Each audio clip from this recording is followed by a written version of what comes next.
Check it. I freestyle in the streets now. When he cat messing me, you get a beat down to you. My intelligence is irrelevant. Live in the hell of sin. I don't care. You can tell a friend. Freestyle set the tone as Sergio and I continued our quest through Harlem, this time on what I call the heartbeat of Harlem, 125th Street. Look at this, we got matching heads.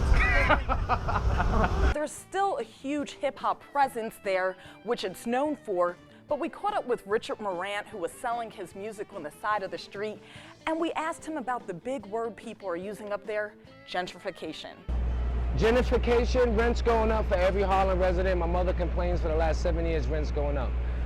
This is known for urban clothing because it's urban music. The biggest urban store of Ballers is right now next to American Apparel. And for us, it's like, okay, I want to dress white or I want to dress black. To get an idea of Harlem back in the day, I sat down with Congressman Charlie Rangel, who's been in office since 1971.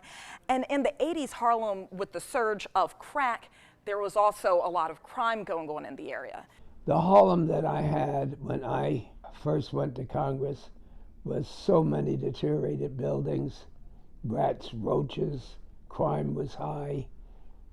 Everybody knew somebody that got mugged. Over time, Rangel says crime has come down, which led to more developers coming into the area and buildings going up, rent going up.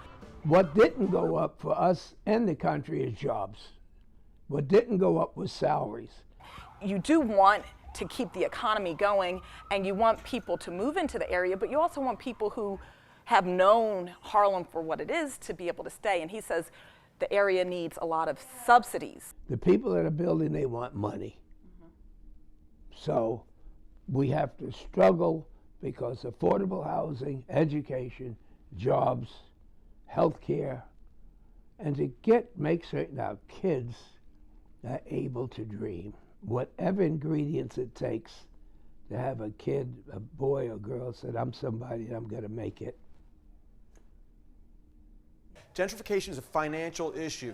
First thing he calls for is subsidies to pay the higher rents that landlords want because that's what the market demands. Who can pay the higher rents? Whoever can pay them gets to move into Harlem, just like the Lower East Side, just like Williamsburg, just like any other neighborhood that gentrifies in New York City. Gentrification is going to happen. Concentric circles around an old neighborhood.